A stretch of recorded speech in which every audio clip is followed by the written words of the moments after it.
क्या एक मोबाइल की लत इतनी खतरनाक हो सकती है कि एक 13 साल का लड़का अपनी 9 साल की बहन के साथ ऐसा घिनौना अपराध कर बैठे? ये दिल दहला देने वाली घटना है जो मध्य प्रदेश के एक छोटे से गांव में हुई। एक परिवार की हंसी खुशी भरी जिंदगी कैसे अचानक एक बुरे सपने में तब्दील हो गई और कैसे मोबाइल की दुनिया ने एक मासूम को अपराधी बना दिया। इस कहानी को सुनकर आपका दिल दहल जाएगा। जानिए कैसे एक चूक से बर्बाद हो सकता है किसी का जीवन। देखते रहिए ताकि आप और आपका परिवार इस खतरे से बच सके। आज की जो सच्ची घटना मैं आपको सुनाने जा रहा हूं, ये सच्ची घटना है। मध्य प्रदेश का एक जिला है रीवा, और रीवा जिले का एक थाना लगता है चवा। दरअसल बात कर रहा हूं 24 अप्रैल 2024 की। एक घर के अंदर 5 सदस्य मौजूद रहते हैं। एक सदस्य बाहर काम करने जाया करता था। दरअसल पति काम करने जाता है तो माँ और उसकी पत्नी गृहिणी है। उनके 3 बेटियां और एक बेटा है।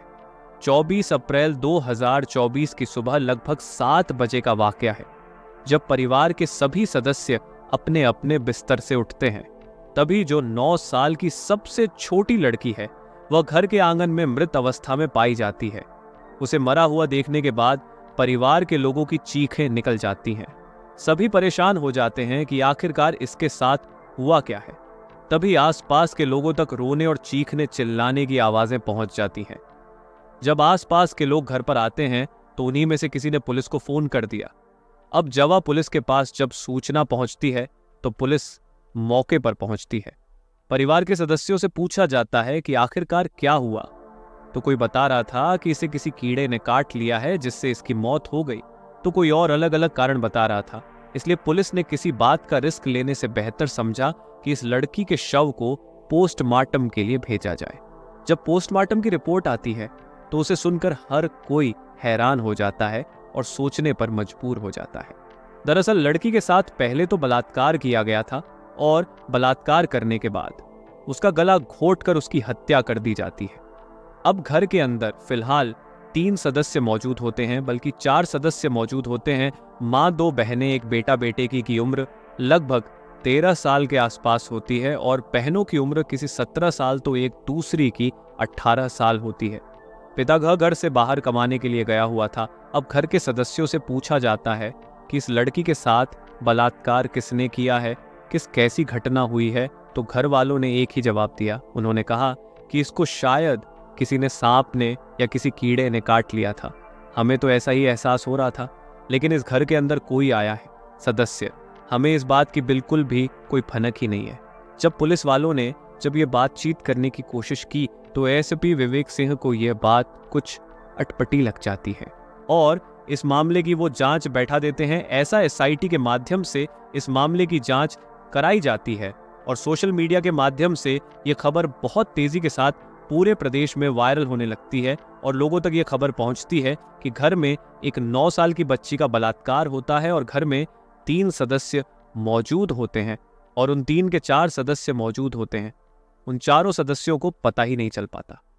पुलिस ने जैसे ही एफआईआर दर्ज की उसके बाद आस पास के लोगों सहित लगभग 50 लोगों से गहन पूछताछ की गई। उन लोगों से पूछताछ की गई जिसका इस लड़की से डायरेक्ट इनडायरेक्ट के मिलना जुलना कुछ भी होता था, जिस पर जरा सा भी शक होता था। पुलिस ने ऐसे लोगों की सूची तैयार की और सूची तैयार करने के बाद उनसे बातचीत करने की कोशिश की, लेकिन पुलिस को कुछ सफलता मिल नहीं पा रही थी और धीरे धीरे करके 1 महीने का वक्त बीत जाता है और 1 महीने के बाद फिर दूसरा महीना भी इस तरह से आ जाता है। और ये मामले की जब जांच पड़ताल के लिए जब बात पुलिस पर दबाव पड़ रहा था कि आखिरकार हुआ क्या है, किसने किया है तो पुलिस इस मामले को लेकर बड़ी कंफ्यूज हो जाती है कि करें तो क्या करें। पुलिस ने फिर से जांच पड़ताल करनी शुरू की। 3 महीने बीत जाते हैं। 26 जुलाई 2024 को आखिरकार इस घटनाक्रम का खुलासा होता है और जब इस घटना का खुलासा हुआ तो लोगों को यकीन नहीं हुआ। दरअसल इस घर के अंदर 3 बहनें और एक भाई रहते थे। भाई 2 बहनों से छोटा था और एक सबसे छोटी बहन थी। पिता बाहर काम करते थे और माँ घर पर रहती थी। लड़के के हाथ में हर वक्त मोबाइल होता था और वह एक पल भी इसके बिना नहीं रह पाता था। वह अक्सर कुछ न कुछ देखा करता था। जब माँ बाप और बहनें उसे टोकते या रोकते तो वह हमेशा यही कहता था कि वह पढ़ाई कर रहा है। पढ़ाई की बात आते ही घर वाले शांत हो जाते, लेकिन उसकी आदत थी वीडियो देखने की। वीडियो में भी वह अक्सर पोर्न फिल्में देखता था और धीरे धीरे उसे इस लत ने जकड़ लिया। ये लत इतनी बुरी थी कि वह इसके बिना रह नहीं पाता था। 23 और 24 जुलाई 2024 की रात को उसके मन में अचानक से एक ख्याल आता है, और वह ख्याल इतना भयानक होता है कि जो कोई सोच भी नहीं सकता। दरअसल वो अपनी 9 साल की बहन के साथ सो जाता है और उसके साथ वो गंदी हरकतें करने लगता है। बहन बार बार उसको रोक रही थी, टोक रही थी, और वो चीखने की जब कोशिश कर रही थी तो वो उसका मुंह दबा दिया करता था। कुल मिलाकर उसने अपनी ही बहन का बलात्कार किया, और जब इस बलात्कार करने के दौरान ही, छीना झपट्टी में कुछ वह विरोध करने के दौरान ही उसकी दोनों बड़ी बहनें भी जाग जाती हैं, साथ ही उसकी माँ भी जाग जाती है। जब माँ जाग जाती है तो उस वक्त वह अपनी बहन का गला दबा रहा था, और जैसे ही माँ ने पूछा कि तुम इसे क्यों मार रहे हो, क्या बात है, तब वो अपनी माँ को एक एक वाकया बताता है कि आखिरकार उसके साथ क्या हुआ है। वो बताती है कि यह जो भी कुछ तुमने गंदा काम किया है वो सारी की सारी बातें अपने पापा से बताएगी, पिताजी को बताएगी कि तुमने कितना गंदा काम किया है। जैसे ही उस लड़के ने यह बात सुनी, वो अपनी बहन का गला दबा रहा था, माँ उसके पास आती है और तब तक लड़की मर चुकी होती है। लेकिन जब माँ उसे उठाकर देखती है तो अचानक उसकी सांसें फिर से चलने लगती हैं, यानी कि लड़की मरी नहीं थी। माँ को यह देखकर राहत मिलती है, लेकिन वह अपने बेटे से कहती है, यह बात तुम्हारे पिता को मत बताना, अगर उसने सारी कहानी बयां कर दी तो तुम्हारा अंजाम बहुत बुरा होगा। माँ ने जैसे ही यह बात कही, उसने अपने बेटे को आदेश दिया कि लड़की को पूरी तरह से मार डालो। बेटे ने दोबारा उसकी गर्दन दबाई और उसकी हत्या कर दी। इसके बाद उसकी लाश को आंगन में छोड़ दिया गया, यह सोचकर कि किसी को इस बारे में पता नहीं चलेगा और बात खत्म हो जाएगी।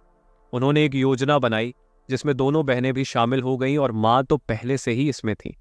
बेटा, जो इस अपराध का मुख्य कर्ता था, योजना के केंद्र में था। अगले दिन वे सभी इस तरह से रोने पीटने लगे कि ऐसा लगे कि लड़की की मौत किसी कीड़े या सांप के काटने से हुई है।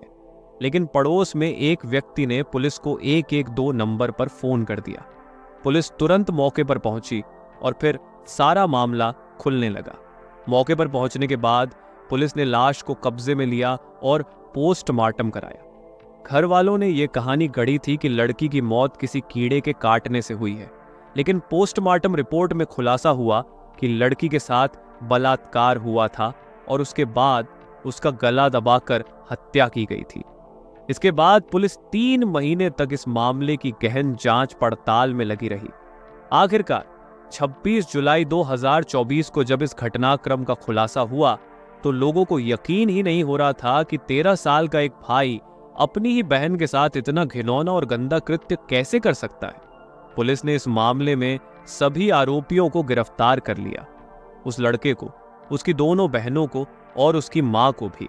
जब इस बारे में पिता को पता चला तो उन्हें यह यकीन ही नहीं हो रहा था कि उनके घर में इतना भयानक अपराध हो सकता है। पिता का रो रो कर बुरा हाल हो जाता है। उन्हें यकीन ही नहीं हो रहा था कि आखिर ऐसा कैसे हो सकता है। पुलिस ने इन सभी को गिरफ्तार किया और जेल भेज दिया। फिलहाल पुलिस इस मामले में चार्जशीट दाखिल करने की तैयारी कर रही है। पुलिस की कोशिश है कि कम से कम समय में सभी आरोपियों को सख्त से सख्त सजा मिल सके, ताकि समाज में एक संदेश जा सके। दोस्तों, इस पूरे घटनाक्रम को सुनाने का उद्देश्य किसी को परेशान करना या किसी का दिल दुखाना नहीं है, बल्कि आपको जागरूक और सचेत करना है। ये बताने के लिए कि अक्सर छोटे बच्चों को मोबाइल दे दिया जाता है और बच्चे कार्टून देखने में मशगूल हो जाते हैं। माता पिता पास बैठकर बच्चे को कुछ न कुछ खिलाते रहते हैं और बच्चा मोबाइल पर वीडियो देखते हुए खाने पीने की आदत डाल लेता है। धीरे धीरे ये आदत इतनी गहरी हो जाती है कि बच्चा मोबाइल के बिना रह नहीं पाता। बच्चों के हाथ में मोबाइल होने की वजह से वह स्क्रॉल करते करते कभी कभी गलत बटन दबा देते हैं, जिससे अश्लील वीडियो या गलत सामग्री सामने आ जाती है। ऐसी सामग्री देखने से बच्चों के अंदर गलत आदतें पड़ने लगती हैं। इसलिए ये माता पिता और परिवार के हर सदस्य की जिम्मेदारी बनती है कि वे बच्चों के मोबाइल का समय समय पर निरीक्षण करते रहें। ये सुनिश्चित करें कि उनके बच्चों को किसी गलत चीज की लत तो नहीं लग रही है। ताकि भविष्य में ऐसी किसी भयानक घटना से बचा जा सके। दोस्तों, ये घटना सिर्फ एक परिवार की नहीं बल्कि उन सभी परिवारों के लिए एक चेतावनी है जो अपने बच्चों को मोबाइल की लत में फंसने दे रहे हैं। आज इस परिवार ने अपनी एक मासूम बेटी खो दी और एक बेटे को अपराधी बना दिया। क्या हम अपने बच्चों की निगरानी करने में चूक रहे हैं? क्या आपने कभी सोचा है कि मोबाइल की स्क्रीन के पीछे छिपा खतरा आपके घर में भी हो सकता है? अगर नहीं, तो वक्त आ गया है जागरूक होने का। अगली बार जब आप अपने बच्चे को मोबाइल देंगे तो ये कहानी जरूर याद रखें।